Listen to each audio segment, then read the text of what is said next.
हुर्फ ते की पहचान, लाल रंग में है हुर्फ ते पे होते हैं दो नुक्ते, इसकी आवाज है त।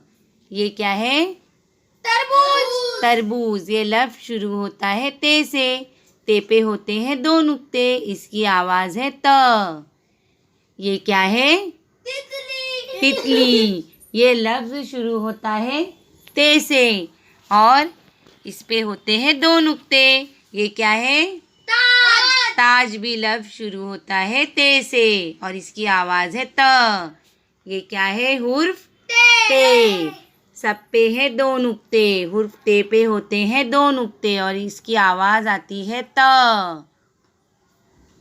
अब हम देखेंगे तरबूज, तितली और ताज में हुर्फ ते कहाँ कहाँ है। तरबूज में है यहाँ, तितली में है दो ते और ताज में है यहाँ ते।